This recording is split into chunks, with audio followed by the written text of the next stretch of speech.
Hi all, it's Goth Thursday. I want to welcome you to another one in our series. This series started during coronavirus, I have an immune deficiency. It's not contagious, and I can go around huge crowds, like arena-sized crowds and things. But sometimes I might catch things a little bit faster than other people do.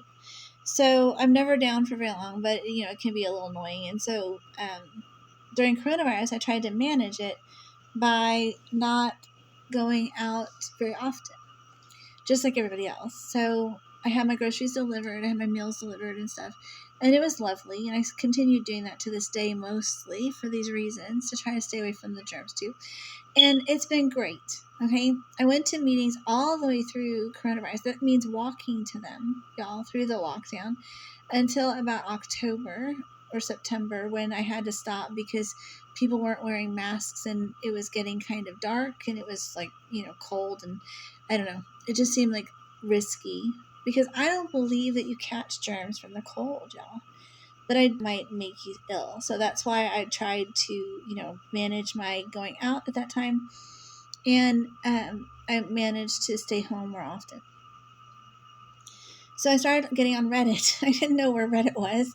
And so I had to, because I've always been a people person, like a face-to-face people person. I don't use scripts when I talk to y'all. And I tend to do better that way. Like just face-to-face, talking to y'all like you're really standing in front of me and just sort of going from thought to thought in a coherent, cohesive way and not really worrying about it. And if you have any questions, you can always ask me and I can always fix it later in editing or whatever, or redo it. So I ended up staying home. And I got online because I cannot not talk to people. And I had to I started playing an online game.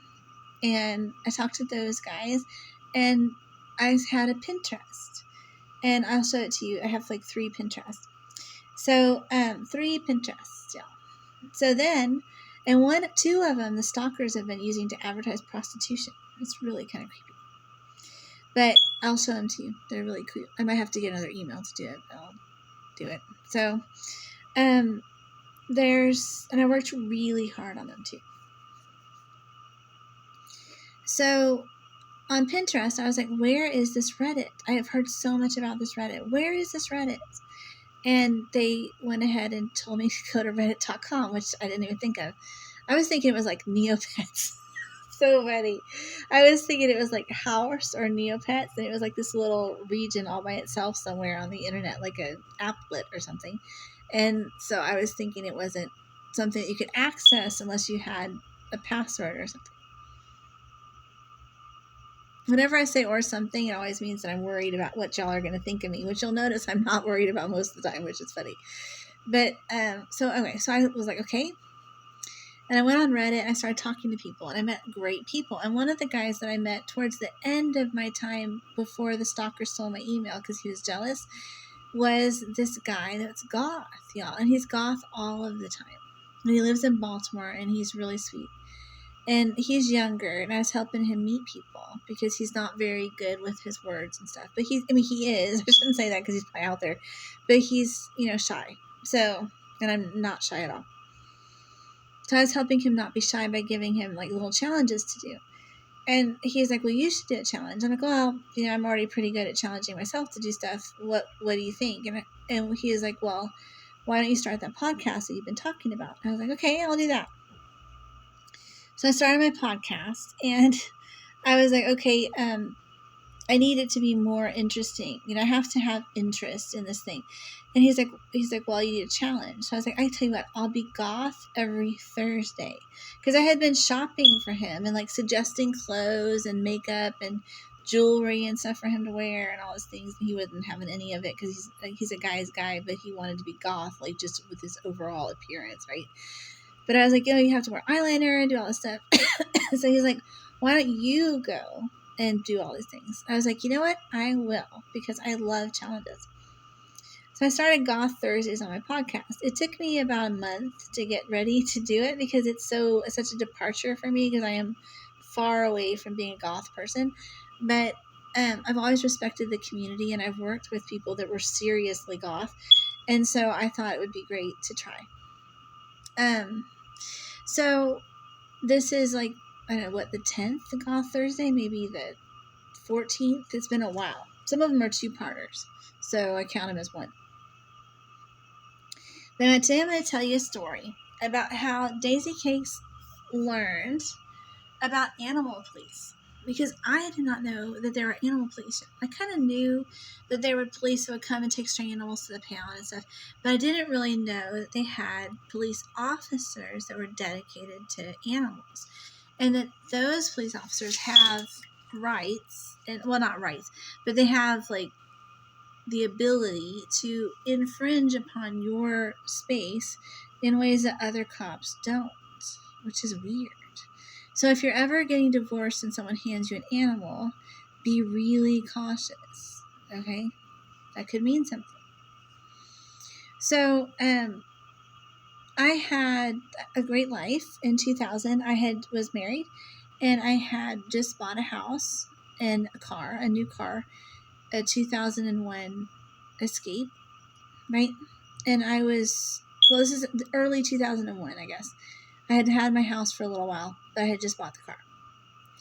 And my kids had started school the fall before. My daughter had to wait till she was 6 because the great state of Texas does not allow kids to attend school if their birthdays are after September 1st until they have been 5 years old on September 1st, okay?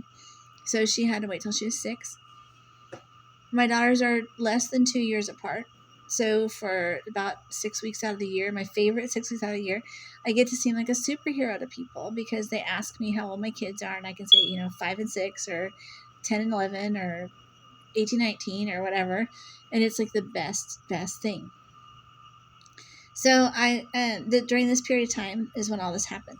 This little period of time where they are the same age, basically, by some kind of miracle of modern science, which is funny. So I went ahead and put my eldest daughter in school. My youngest daughter was still in preschool, and she was with me most of the time. So, I was, like I always say, I had custody of them basically their entire lives because my ex-husband had a great job working for a healthcare company that's one of the top 3 in the world, and he had a huge responsibility there and lots of benefits and stuff, and he provided really well for us for most of his life. And so our housing area, we had one of the top 2 houses. There's like 8 house plans, and we had one of the top 2 houses. Now I will tell you that from experience, that's not a good idea. You should always try to get the least house in the best neighborhood that you can possibly get. You know what I mean? Like aim for be the best of the worst. No, be the worst of the best, not the best of the worst, because it really messed us up. We should have done it the other way. We should have gotten a better house, a lesser house, and a better subdivision. But we wanted the 4 bedrooms, so we got a bigger house on the street. And on our street, there were only 3 houses that were on our side of the block that were our size. There was a guy 2 doors down from me on the left, and there was a woman all the way down the street on the right, and there was a guy in the middle, kind of like 3 doors down from me on the right. And he was an interesting family. I'll get into that later. But still, we were all sort of, everybody else's house was in the 1,000 square foot range, between 1,000 and like 1,400 square feet. And my house was 1,800 square feet. And people were weird about it. I don't know why. And so a lot of people had wanted to buy our house because our house it wasn't messed up, but the deal fell through for the people that bought it the first time. So it had like a lesser, elevation, and it had it had a brick that I would have ordered anyway for myself. So it was perfect, right? And we liked it that way because it was kind of unassuming looking from the outside, but it was a really nice house plan on the inside. And so we went ahead and got it. I might show you a picture of it sometime because it's been a long time since I lived there, and I have lots of pictures of it. So we went ahead and moved in. And kitty corner across the street from us were these people that kind of were nosy about our lives. Now, I don't know why. They have kids our age, a little older, a little younger, depending on which kid. And we already had a full dance card of kids to play with on the block. So we didn't really I kind of got a weird feeling about them, so I sort of avoided playing with them for a while. But we all went to the same birthday parties and we all did the same things. For a while, they were at my school. It was kind of weird. So this all has to do with Animal Club. So we were in line, my daughter and I, to pick up my eldest daughter. We had gotten there early, and so I went ahead and pulled into the regular parking line. There's like a parking line there's a school, and then a parking line of cars that pick up kids, and then a parking line of people, farther out, concentric circles from the school. There's a line of people that park to walk in and get their children or work there, whatever.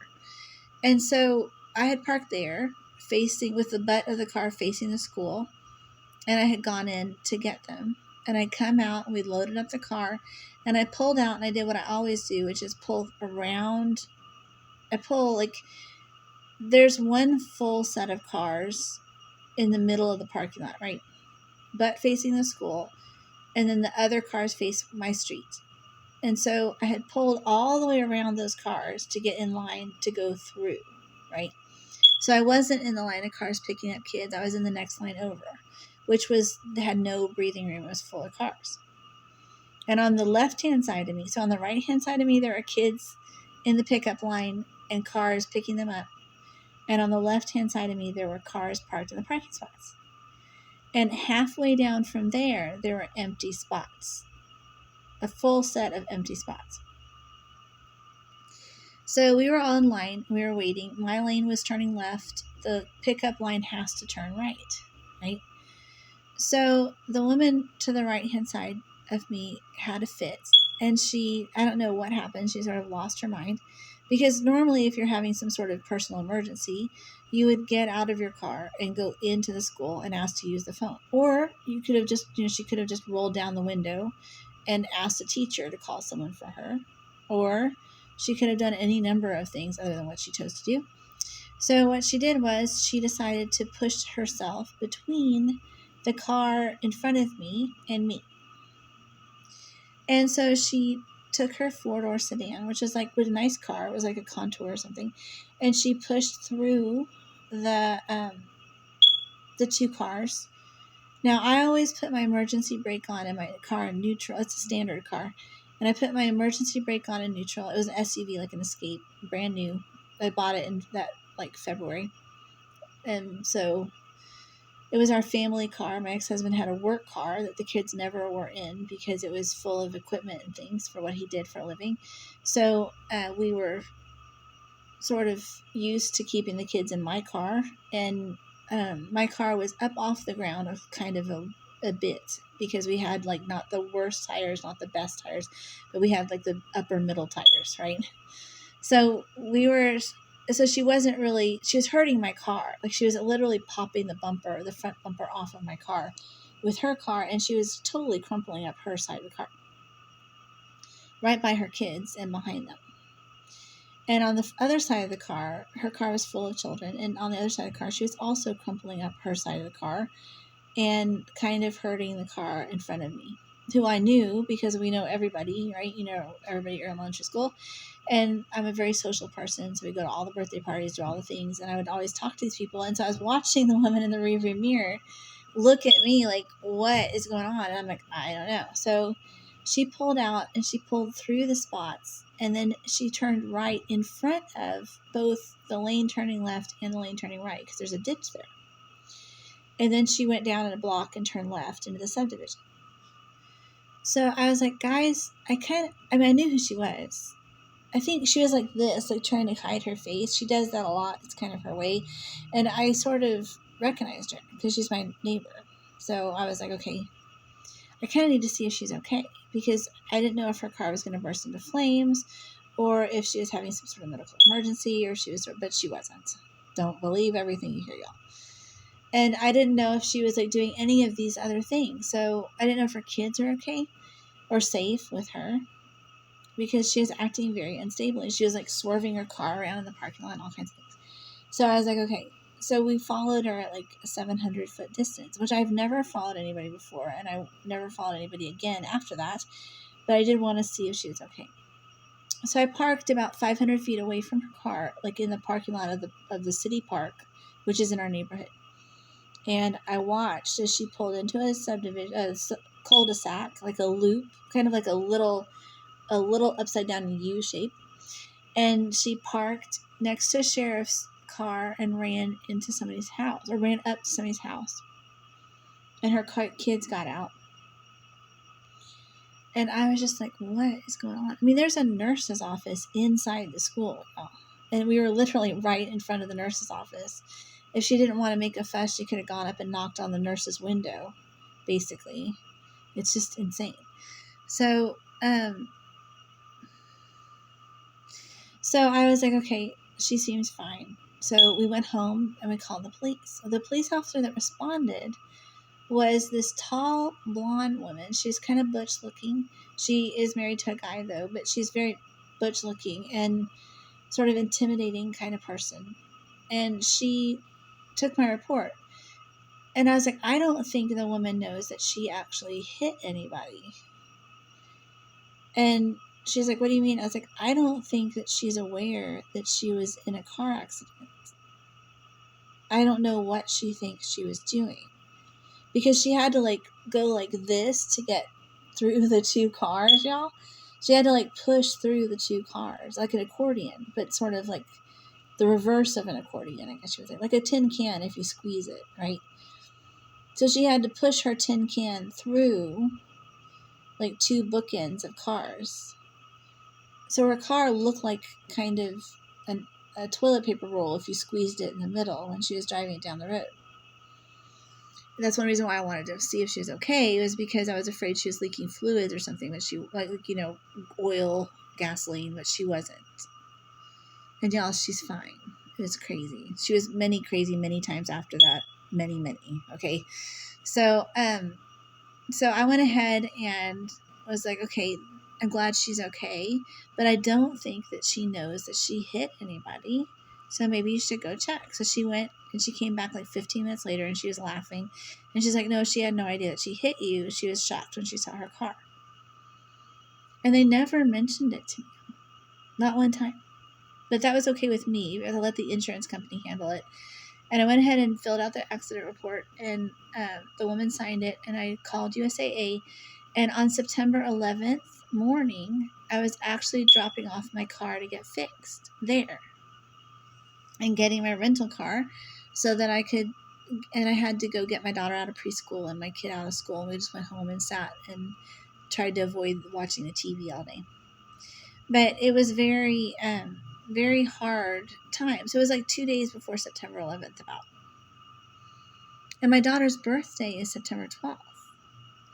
And that's the weird thing about these people, is that they're always trying to blame.